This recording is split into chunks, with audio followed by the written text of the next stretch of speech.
Yes, can you hear me? First of all, thank you all. You are extraordinary, truly fantastic. I must say I connect a bit to what Nicole was saying earlier, because to memory, in the last 30 years, I truly do not recall conferences on this topic, or even with such a wide request for participation. That is, truly, it was a surprise also for us, a very welcome surprise, naturally, because you truly give us support, the right energy to continue in this work, which is truly very exhausting. And so thank you. Give yourselves a round of applause because you are truly extraordinary. Thank you. I say it without emphasis, honestly, but I believe that you truly are the vanguard of a new Zep Tepi, of a new time. Because from today, we begin to write a new page of history, perhaps history itself, and I do not want to exaggerate, the true history of our remote past. Because thanks to what I have always defined as a new enlightenment, right at the moment when experimental archaeological research is united with advanced technology, a combination is created, in my opinion, truly very effective.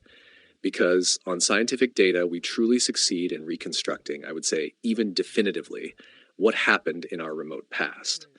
This project, Kefren Project, well, we call it like this in this phase, then I will explain why, was born on a precise date, the 1st of September 2022, when a dearest friend, Pino Morelli, whom I mention with great affection, wanted that I and Professor Corrado Malanga met in Pescara. It was a wonderful 2-day event, also because then, when you are with Professor Malanga, with Corrado, there is always something to learn. And so they were 2 truly extraordinary days where we exchanged views on certain topics. They came, Corrado and Filippo, came from the experience on the study of the Pyramid of Khufu, which in my opinion was truly disruptive and is disruptive. And while I instead came from a research path started in 2021 on the northern shaft of the Queen's Chamber, which I was sharing in that period with Manu Sadek, who is a Californian researcher, and with Jean-Paul Boval, the brother of the more famous Robert, the author of the correlation theory. That experience was important because I am a bit like St. Thomas, that is, in the sense that when I see that there is a research project extremely serious, I go a bit to deepen the details to see a bit if there is a correlation also with the research path that I was following. And coincidentally, they were working on the Pyramid of Khufu while I was studying a particular aspect of that pyramid. And this image refers precisely to a section of the northern shaft of the northern shaft of the Queen's Chamber. We are precisely at the 4th block from the start of the slope of the shaft, the 7th from the entrance, where we had noticed a series of fragments on the floor of the shaft that led us to imagine that the fragment had bounced on the opposite wall, because from the outside they had attempted, to force it. In particular, it reminded me of another shaft that is little known, which is inside the Great Pyramid, exactly in the entrance shaft towards the antechamber of the King's Chamber, which is known as the ankle shaft, which they dug because they had found this hole someone had entered, and during the course of the excavation they found themselves precisely at the height of the northern shaft of the King's Chamber. One sees precisely the development of the shaft from that gap. In this case, in the Queen's Chamber, they had tried to force it, but what is very interesting instead is the upper part towards the 9th block of the shaft, where it is indicated by these arrows, let's say on the right side of the wall, a gap, a breach. Also there we find debris, better visible here, and so the forcing that happened at that point is evident. Moreover, in that debris area, we detected, we found an entry ticket to the archaeological area of Giza, which was on sale in the period between 1973 and 1991.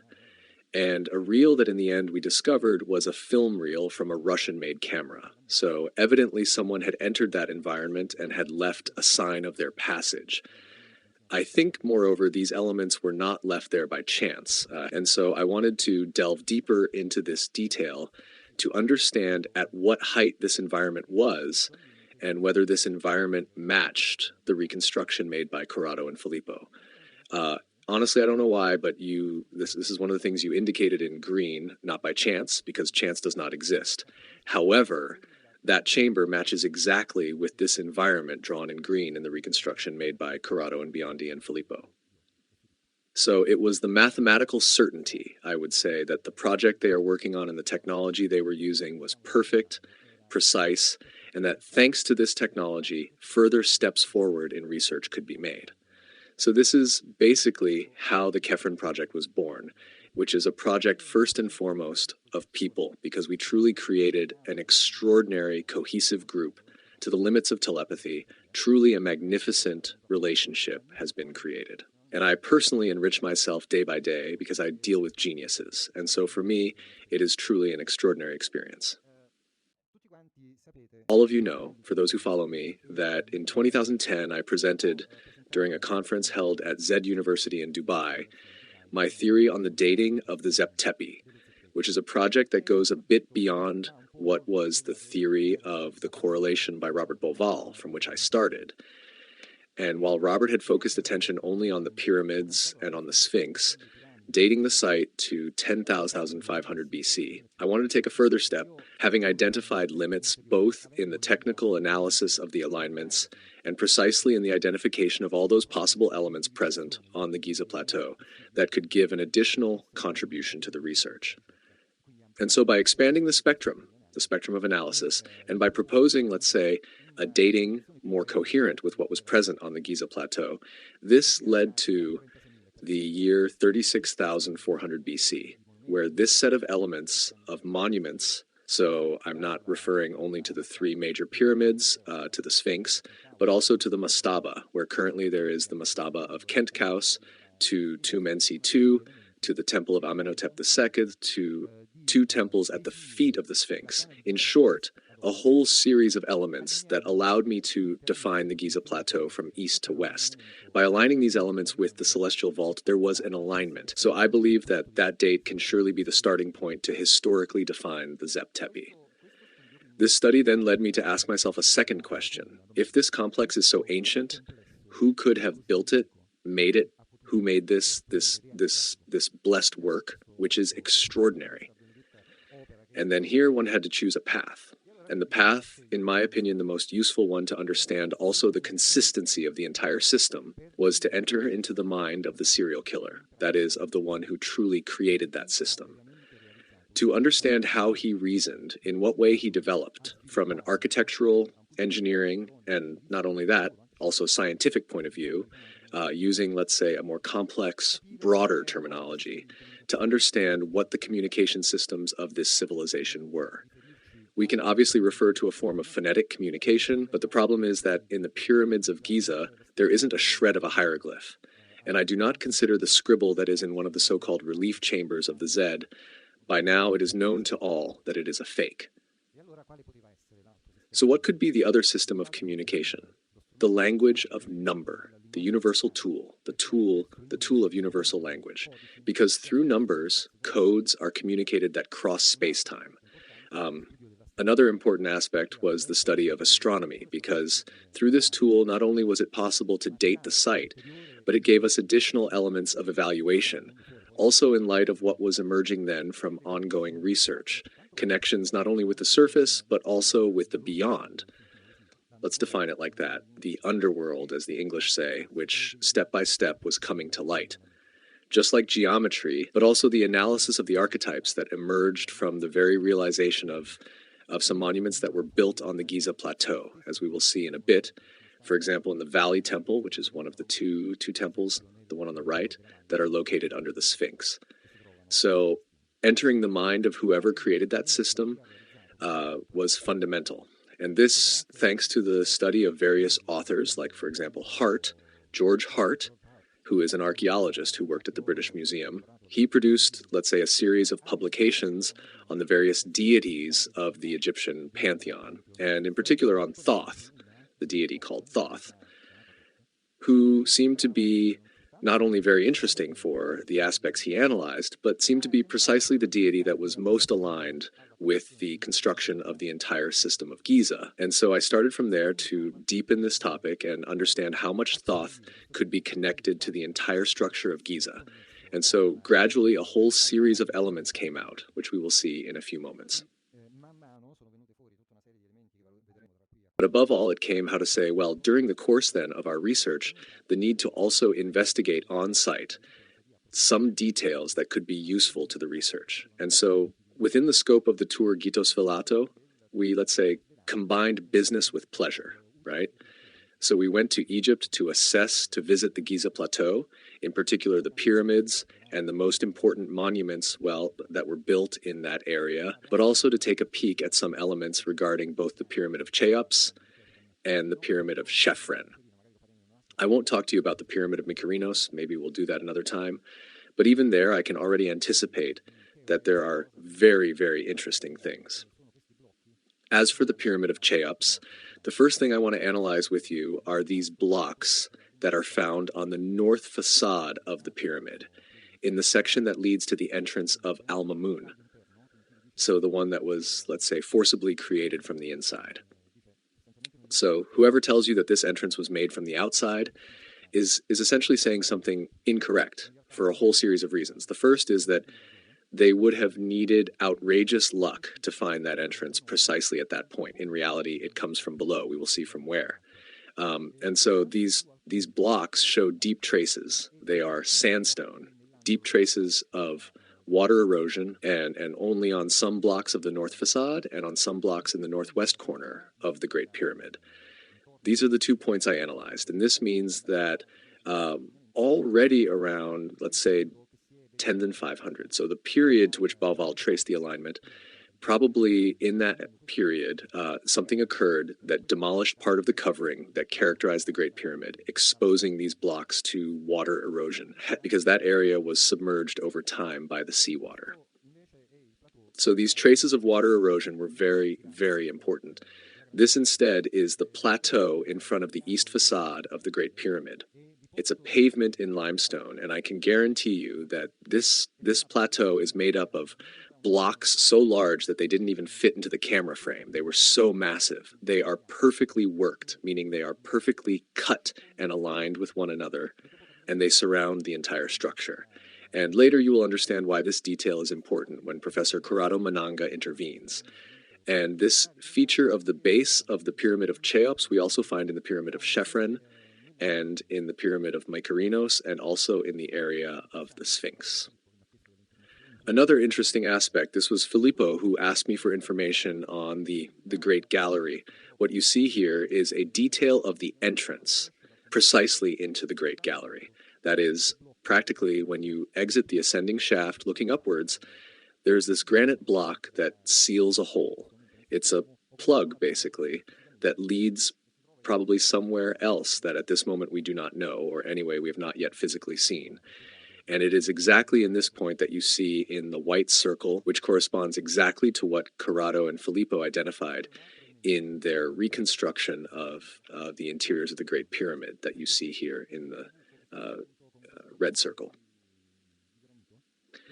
Then there's another very interesting element, and Filippo had asked me to give it particular attention because this is a shaft that has been closed with this granite block, and this point is exactly in the highest part on the east wall of the Great Gallery, right at the top.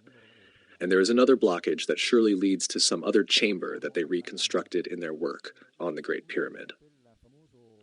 And then we come to the King's Chamber.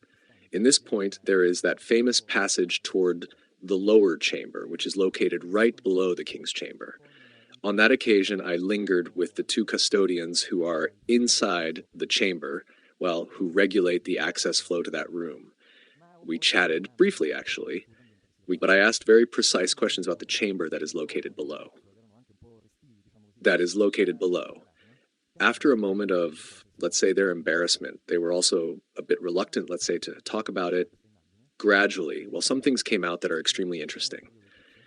Now, all of you have probably already seen this image. It's a wall that clearly is not from the Egyptian period. It was built during the 1980s. To my precise question on what was the need to create this blockage, they, let's say, revealed that this wall, beyond this wall, there is a corridor that descends for several meters. Then it splits into another shaft that goes upwards. This detail is important. It goes upwards, and then this shaft leads even further down to a well. So there is a well at the end of this path. It is very likely that whoever explored that chamber we saw before in the shaft, when I spoke to you about the north shaft of the Queen's Chamber, passed precisely through that opening and took the direction upwards and entered into that environment. So it is from there that they passed. And we move on to the Pyramid of Chephren. The visit to the Pyramid of Chephren was very interesting because, in truth, it was the first time that I accessed that monument. It has a different layout inside compared, at least to those we know, and then the others we'll show you later. It has a different layout compared to that of the Great Pyramid. It is interesting to note that here, too, at the end of the descending shaft, so from the entrance to the end of this shaft, once the shaft ends, you enter a horizontal corridor, which is also quite tall. In fact, I was standing upright, unlike the descending shaft, which AB had a bit of trouble descending because it is low, around a meter in height. There is this niche. What you see here inside the niche is a contraption of the scan pyramid. They are detecting the famous muon particles, hoping to catch one and reconstruct a bit the internal environment according to their technology, which, to be fair, we respect. But I mean, at least I think it is, let's say, not very effective to get to the bottom of the secrets that monument holds. This niche is located actually here in the reconstruction that you see on here in the graphic reconstruction.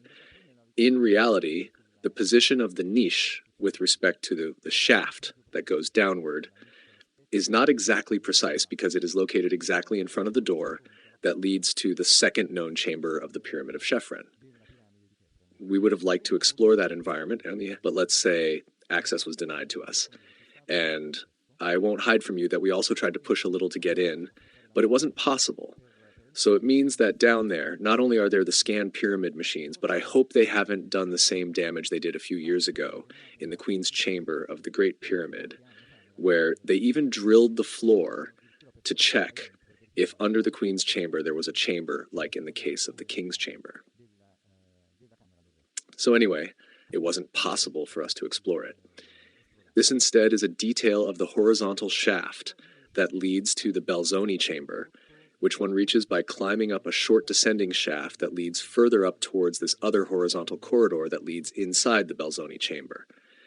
Here too we are on the left wall moving towards the so-called funerary chamber, and I identified this particular block, which maybe I highlight for you better here. And this too seems to be a plug that blocks an opening, because it is completely shaped in a totally different way than the others, which are much more linear. So it is possible that behind this plug there could be something interesting, and this instead is another niche, located a few meters higher. This niche is very interesting because the inner block is pink granite, while the one blocking it is a sandstone block. It blocks it because it sort of locks it in the sense that it is not possible to extract it without removing the piece above. So it's possible that this peculiarity, too, of the granite block compared to the sandstone that characterizes the shaft might hold some surprise. Finally, we are at the Belzoni chamber. We entered the Belzoni chamber, this is a cute thing, exactly 207 years after its discovery, because it was March 2nd, 1818 when Belzoni entered it. We instead entered on March 2nd, 2025. So it was a very nice thing. And there is something very interesting in this chamber, because these two images give you awareness of the existence of two shafts. These are opposite walls, exactly corresponding to one another. But there is another element that seems very interesting, namely this hole that was made in the upper corner of the Belzoni chamber to the left of the entrance. It is interesting to note it because opposite this hole, on the opposite wall, maintenance work was done. It is evident. Probably there were two other shafts that characterized this environment. Obviously, we will try to verify this if it will be possible, in short, because it seems to me I understood that it is not exactly extremely simple to do this, also because it concerns shafts that are very, very small. However, the interesting thing is that in this chamber, compared to the King's Chamber, to the Queen's Chamber, in the Pyramid of Cheops, it presents a pair of shafts, a double pair of shafts. Another very interesting thing I noticed while examining the surviving blocks of the flooring of Belzoni's chamber near the so-called basin, or well, academics call it a sarcophagus. For us, it is a basin. For me, it is a basin. Because these blocks that are around the container present holes, well defined, and I must tell the truth, also quite deep. In short, they are 7 to 8 centimeters, if not a bit more. And rightly, Professor Malanga pointed out to me that very probably these were blocks useful for inserting rods, poles, in short like this, to slide the lid and then possibly therefore pull it back and then close it again. And so also these blocks, these details have a very useful peculiarity that also, let's say, matches this idea we have of the function of these monuments.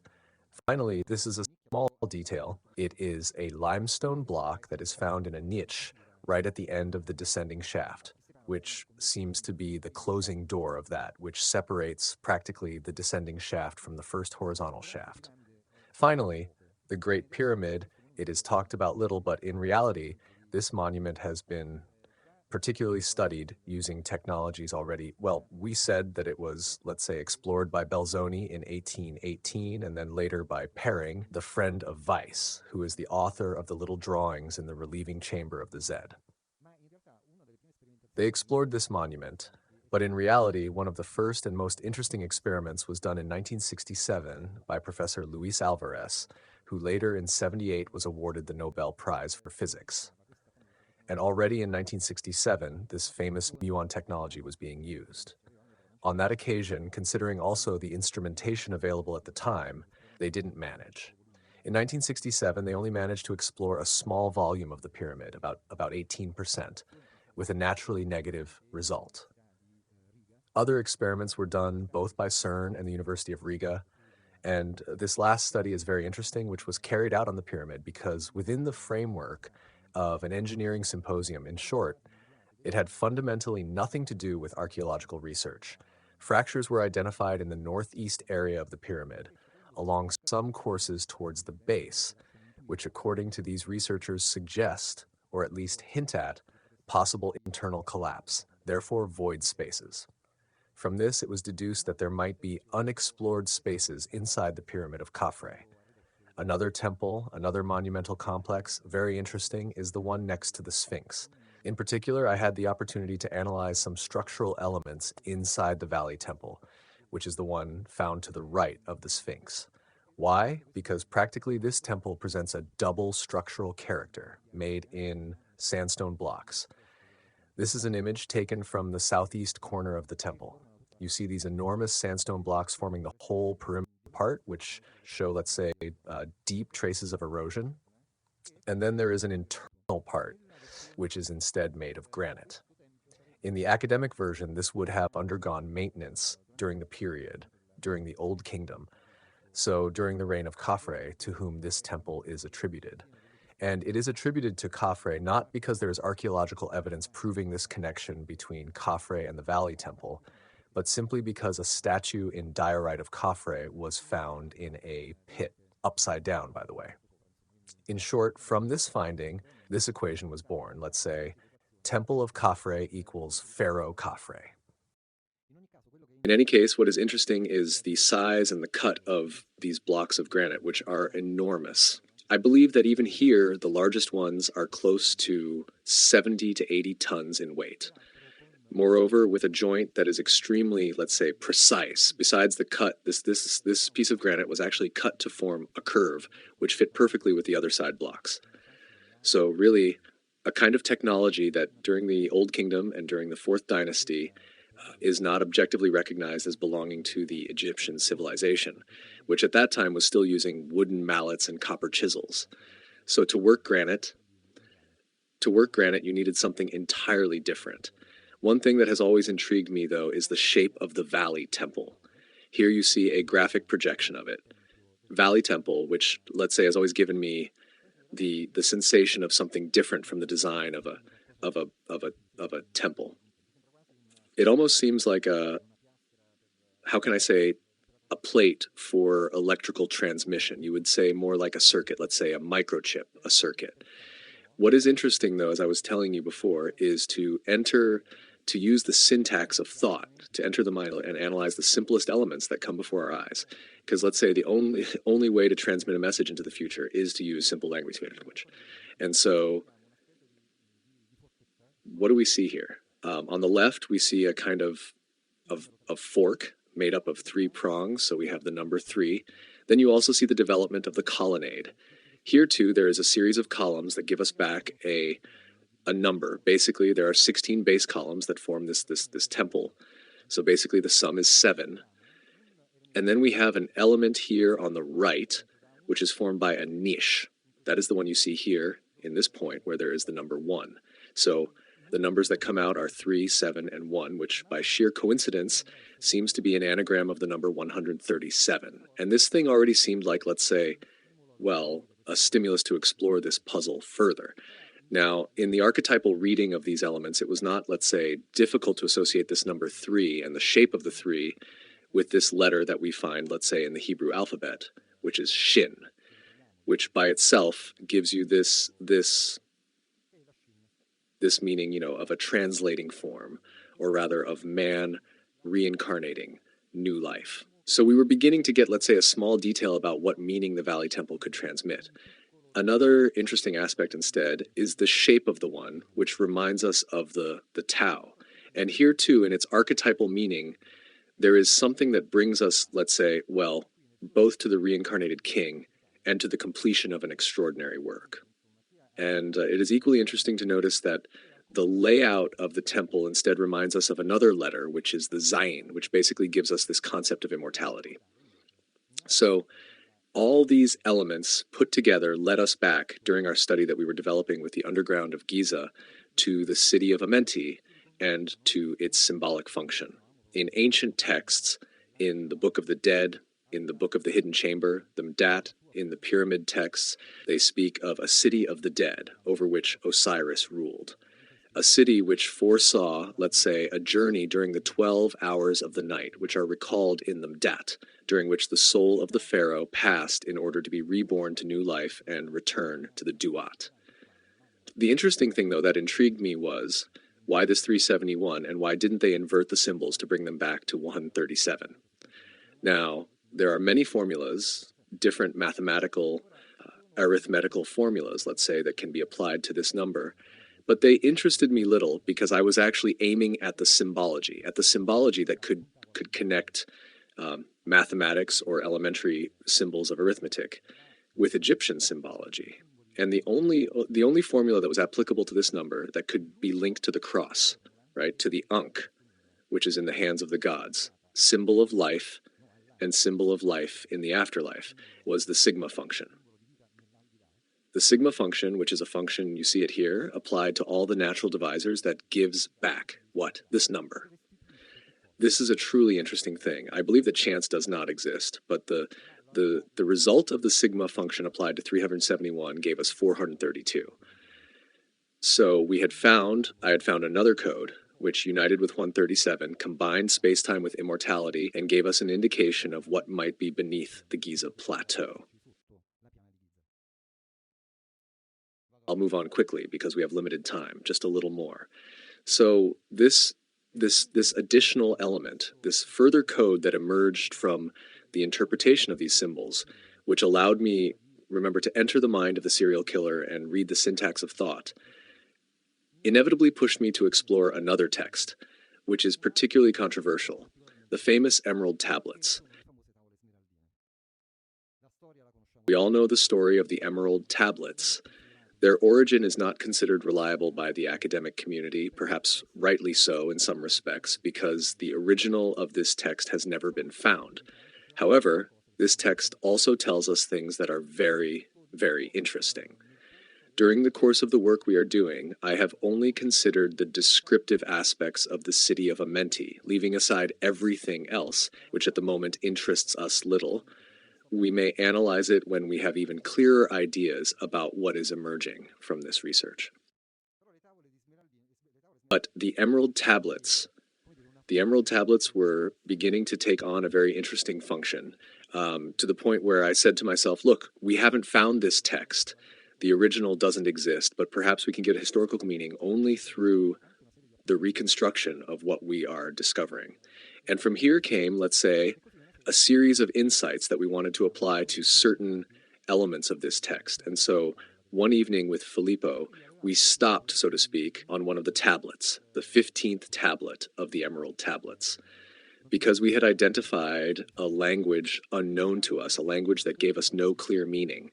And so we analyzed the phrases that made up this text, which, by the way, should be repeated according to Thoth's instructions like a mantra, in order to live experiences, let's say, in other dimensions. These are the phrases, I'll list them quickly. We examined them, and looking at them more closely, they didn't provide any, how can I say, any clear meaning. They really seemed like random letters strung together. However, by analyzing them more carefully, they gave us assonances that reminded us, on the one hand, of certain phrases, or rather sounds, from Mesopotamian language, therefore Sumerian, and others, instead, gave us assonances with Proto-Semitic languages. From there, we decided to study these texts further and to syllabify them correctly. And so we identified, let's say, the best formula, which is this one here, to read them and give a complete meaning to these phrases. Let's look at the first one. What does it mean? Dor el Ilah means the temple of Thoth as the instrument of the spirit. Read the translation well and you'll understand why we are heading toward Amenti. La il Gan means the instrument of the spirit. Remember the work done by Professor Malanga and Filippo on the Great Pyramid? The instrument of the spirit frees peoples and makes them aware, to cut or detach from matter in order to serve the divine. To praise the Son of God, or in general, the deity, rock on which to write the works of the kingdom. So let us remember the function of Thoth in the Emerald Tablets. Everything he tells us as the primordial spiritual entity forges the divine spirit. So we had identified a series of elements that pushed us even more to consider that what was emerging from the Giza underground could truly be something that might be associated with the city of Amenti. Now, Amenti, the etymology of the word Amenti, actually, let's say we have in Egyptian texts a reference to a deity that originated, so to speak, in the Middle Kingdom, called Iment. Iment, the double T at the end, generally indicates a feminine, or Ament. Since in the Egyptian language vowels do not exist except at the beginning of a word, we tried to understand whether the AM could indicate something more, and to be sure that what we were seeing could truly be Amenti. Actually, dividing the word in a certain way, amen, means seed or water of the divine power of life. So the divine power of life, water as the basic element of all this structure, combined with 137, which in archetypes means entrance into the house of life, made us think that while Khafre might represent the entrance into the divine house of life, Amenti was the place described in the ancient texts. There is also a whole series of other elements. You can read them here in the slide. They are characteristic elements of the city of Amenti. There are two things you will see later. These two enormous spaces that were identified during SAR scans, which are directly referenced in the descriptions of the Emerald Tablets. These two vast spaces, infinite-like space, we are essentially identifying two large chambers that are, let's say, endless. There's another thing described in the Emerald Tablets related to the construction of Amenti. At a certain point in the building phase, they dug deep wells to bring light and life to Amenti. It is described exactly like this in the Emerald Tablets. The Giza Plateau is characterized, I don't know how many of you have had the pleasure of visiting that area, but on the Giza Plateau, there are many wells dug in the distant past, certainly not dynastic in origin, which characterize the area both near the pyramids and also in more distant spaces. I am referring in particular to the northwest and southeast areas of the Giza Plateau. So, in reality, there was another element in the description of the Emerald Tablets of the construction of Amenti, which seemed to match what we were observing during the scans. Finally, another aspect that I find really interesting to highlight is that in the conception of the afterlife in Egyptian civilization, references made to Amenti, references made to Rostau, and references made to the Duat. Now, Egyptian civilization is characterized by the concept of duality. We find duality in the spiritual part, the Ka and the Ba in the conception of time, linear time and cyclical time, Nehe and Jet, as well as in daily objects, used in even the simplest aspects of daily life. Here instead, it seems we are going beyond duality, which is no small matter, where we have Amenti, which is the afterlife, what we've been studying for some time. There is Rostau, which refers to the surface of Giza, where the pyramids, the Sphinx, and so on are found.